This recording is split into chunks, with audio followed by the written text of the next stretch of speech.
이번 시간에는 한 20분 미만에 간략하게 이제 남은 5페이지가 남았는데 그걸 다 읽으면은 시간이 가니까 간략하게 요약적인 말씀을 나눌 겁니다. 아가서 4장 그 8절의 번역상의 문제가 있어서 잠깐 이제 그러나도 이게 말씀을 좀 드릴 필요가 있는데, 사자굴과 표범산에서 내려오너라 이렇게 번역을 해가지고 요 굉장히 곡해를 한 성경의 의도를 곡해한 번역이에요. 이것은 내려다 보다 또는 올려다 보다 그렇게 번역을 해야 맞는 거예요. 양면이 있어요. 내려다보는 면도 세상을 볼 때는 내려다봐야 되고 신부성을 볼 때는 올려다봐야 되니까 계시를 보는 문제를 말한 거예요. 이 번역상의 문제가 있어서 나는 이번 개정이 아니라 지난번 개역성경에 번역한 것처럼 내려다 보아라라는 말을 인용을 자료에다가 해드렸는데, 내려다 보라는 의미도 되지만 그건 세상을 보라는 말이니까 세상이 어떻게 돌아가고 세상 심판이 어떻게 될 건가 이런 걸 바라는 이상을 말하는 거니까, 그러나 신부성에 올라가는 얘기를 또 봐야 되니까 올라가라는 말도 양면 적용을 할 수가 있습니다. 그 다음에 오전 두 번째 시간의 마무리 시간에 우리는 교회에 대한 이상을 볼 때 세상교회 사람들은 세상교회가 타락한 걸 보고 상심해가지고 초대교회로 돌아가야 된다 그런 운동을 하는 사람들이 굉장히 많습니다. 그런데 이걸 아셔야 돼요. 세상 끝날까지 주님께서 함께 하시는 교회 생활을 해야 되는 것이지, 예루살렘의 멸망과 함께 멸망받는 교회 생활을 하면은 안 되는 겁니다. 예루살렘 교회는 예루살렘이 멸망하고 났을 때 없어져 버렸어요. 그럼 세상 끝날까지 주님이 함께하는 교회 생활을 해야 맞지. 세상 나라에게 예루살렘이 심판받을 때 같이 없어져 버리는 교회 생활을 해야 되겠어요? 같은 말씀을 읽는데 왜 이렇게 사람들이 생각이 다른가? 이것은 모든 기준은 예수님에게 맞춰야 된다라는 거예요. 예수님과 예수님의 제자들이 모여서 부활하신 주님의 발 앞에 높은 산에 모여서 주님을 제자들이 경배하던 그 모임에 주님이 축복의 말씀을 주실 때, 보라 내가 세상 끝날까지 너희와 항상 함께 하겠다라고 약속하셨어요. 그럼 주님의 약속을 믿어야지. 사도행전 2장에 예루살렘 교회는 갈라디아서 이상에서는 지금 있는 예루살렘, 그건 땅의 예루살렘인데 그거는 완전한 교회가 아니잖아요. 벌써 이 경륜을 보면은 금방 알아들어야 되는데, 사람들은 세상교회 타락한 걸 보고 회복을 하긴 해야 되겠는데 초대교회로 돌아가서 회복을 하자 이런단 말이에요 지금. 아니 그러면 세상의 큰 권세자를 짐승을 일으켜가지고 교회를 박해해서 교회가 심판받아서 끝나버리면 같이 망하자는 거예요? 그렇잖아요 지금 말이. 성경을 볼 때는 우리는 모든 기준을 어디다 삼아야 되느냐, 예수님에게 기준을 둬야 된다. 예수님과 지자들이 높은 산에 모여서 거기에서 주님을 경배한 그런 모임에 주님이 축복의 말씀에, 복음서의 마지막 말씀이 뭐라고 되냐면, 보라 내가 세상 끝날까지 너희와 함께 하겠다 그랬으면 우리 형제 자매님들과 주님이 함께 하시는 교회 생활을 하셔야 맞죠. 교회의 회복을 어디다 목표를 두고 신앙생활을 할 거냐고요. 세상 교회가 타락한 거에 대해서는 탄식하는 사람들이 수없이 많아요. 기독교계 목사들도 세상 교회가 너무 타락했다 해가지고 탄식을 많이 합니다. 그러나 그들이 그러면 교회 회복을 어떤 표준을 정해놓고 어디에 맞는 교회를 회복시켜야 되는데 그런 표준이 없다 이거예요. 왜? 계시가 없으니까. 아담에게 보여주셨던 에덴 동산에 대한 계시, 노아에게 보여주셨던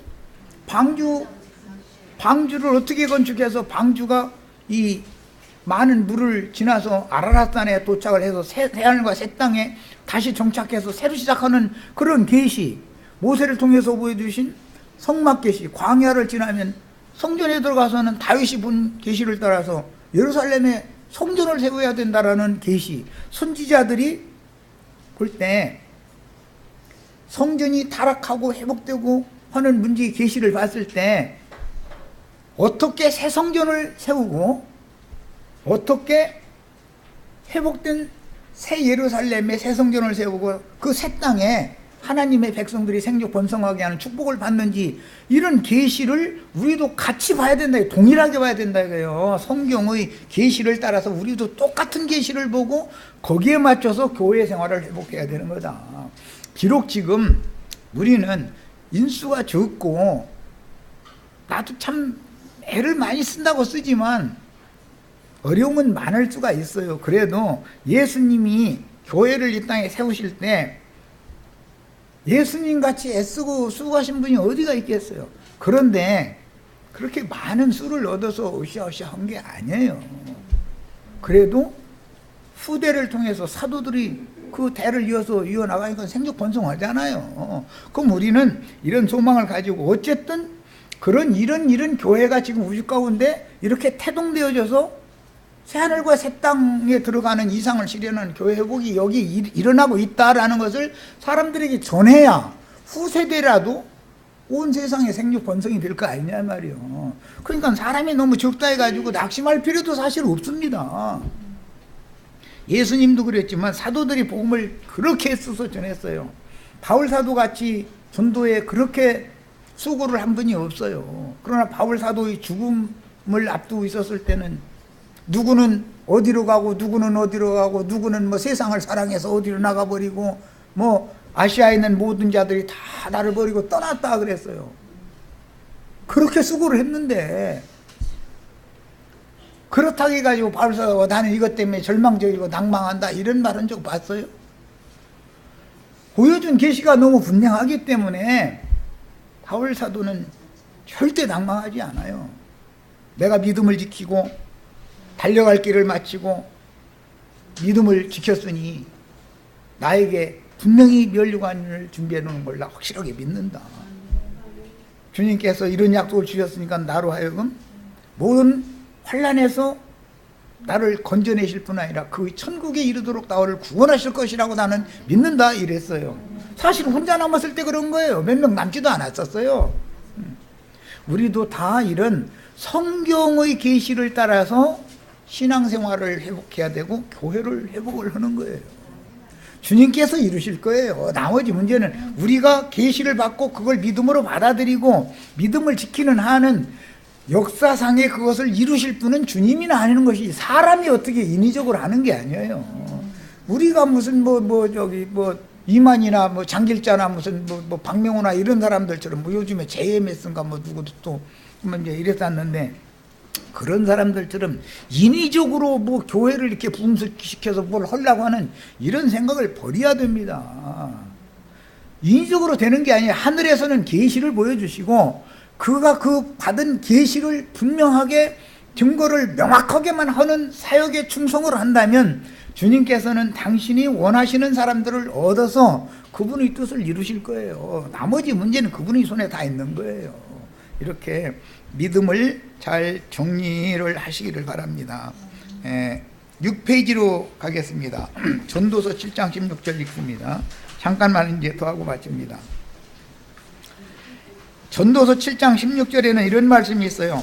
지나치게 의인이 되지 말며 그랬어요. 지나친 의인들 많죠? 자기가 의인이라고 생각하는 바리새인들은 세리와 창기와 모든 죄인들 비판해요, 칭찬해요. 그 사람들 입에서는 절대로 남을 인정하는 말이 나오지를 않는 겁니다.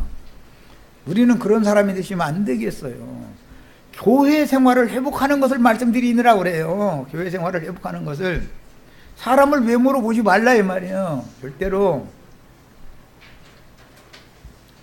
지나치게 의인 되시는 사람이 우리 가운데 절대로 일어나지 말기를 바라요. 자기가 남을 함부로 판단하는 말을 했다가 주님 앞에 섰을 때 네가 의로워? 나보다 더 의로워? 그러면 그렇게 물어보시면 뭐라고 답변할 거예요? 그 다음에 지나치게 지혜자도 되지 말라 그랬어요. 이 두 가지 말씀을 경계로 꼭 받으셔야 되겠어요. 지나치게 의인인 체 하지 말아야 돼요. 지나치게 자기가 지혜가 있는 자인 체 하지 말아야 돼요. 의인은 예수님이고 지혜자는 예수님일 뿐이에요. 예수님의 은혜가 필요한 사람들일 뿐이에요, 우리는. 그러니까 이렇게 모여 있는 거예요. 육신을 입고. 속 사람을 무시해야 돼요. 사람을 절대로 외모로 보고 판단하시면 안 돼요. 그 사람이 소문에 듣자 하니 저 사람이 말이야, 이렇게 막 도둑질 했다더라. 예를 드는 거예요. 그럼 직접 자기가 본 것도 아니면서 본 것처럼 이제 막 얘기를 해버려. 그러다 보면 빙빙 돌아가지고 몇 바퀴 돌아서 그 사람 귀에 안 들어가는 것 같죠? 도로 다 들어가게 돼 있어. 시간이 지나면. 그렇게 하면은 일을 가지고 백이 돼서 지금 눈덩이가 돼가지고 그 사람을 매도하는 거잖아요. 이런 일은 세상에서 비일비재하게 일어나는 거예요. 그런 일이 설사 있어도 또 그거에 대해서 변명하려고 하시지 마세요. 변명하면 나만 추하게 되는 거예요. 변명하려고 하면 그렇다고 아무것도 말고 그냥 인정하고 그렇다고 사실은 그보다 더하다고 이래버리는 게 낫지. 나는 아니라고 이래가면서 변명하면 사람만 추하게 되는 거예요. 절대 그렇게 어리석은 사람이 되시면 안 돼요. 우리 시체들은 분량이 있어야 된다 이거예요. 세상이라는 건 다 그런 거니까. 세상은 다 그렇지. 세상의 의로 보면은 우리 형제 자매님들 칭찬받을 사람 누가 있어요 여기? 하나도 없어요.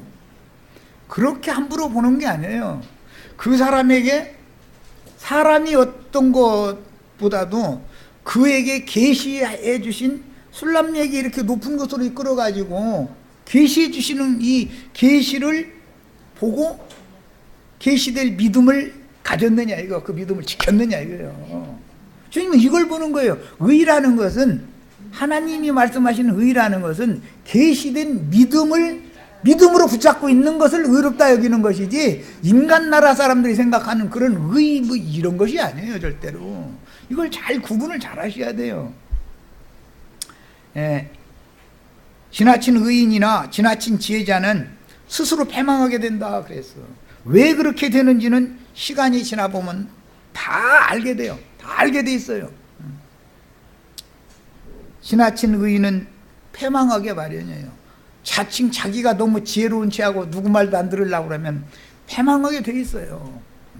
하나님이 마태복음 13장에서 이제 이 구약성경의 말씀을 인용해서 추수에 관한 말씀을 하실 때, 첫째는 모든 넘어지게 하는 것과 불법을 행하는 자들을 두 가지를 거두어내 가지고 먼저 단으로 묶어서 풀무불에 던져 넣게 한다 그랬어요.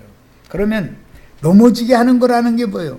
걸림돌이 되는 다른 교훈을 전하는 교리를, 인간 교리를 세뇌시키는 건 다 넘어지게 하는 거죠. 영혼들을 인간적으로 옳은 사람들하고 지혜로운 사람들하고 가르치는 것이 그게 다 걸려 넘어지게 하는 거예요. 이게 걸림돌들을 앞에다 두는 거예요. 우리 형제 자매님들은 누구 앞에도 절대로 걸림돌을 놓는 사람이 되시면 안 되겠어요.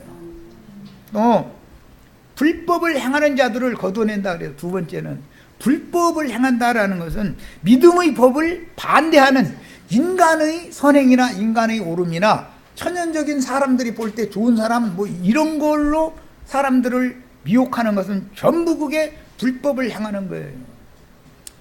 믿음의 법을 행하는 거예요. 우리는 믿음을 따라 사는 신앙생활을 추구하는 사람들이지, 계시가 없으면 믿음을 따라 살겠어요?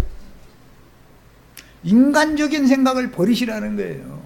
그래야 의의 거하는 바 새하늘과 새 땅을 우리 유업으로 받을 수가 있기 때문에 이런 말씀을 마무리 말씀으로 오늘 증거하고 바칩니다. 자, 이제 남은 시간은 우리 지체들이 시간을 드리니까 자유롭게 교제를 나누는 시간을 갖도록 합니다.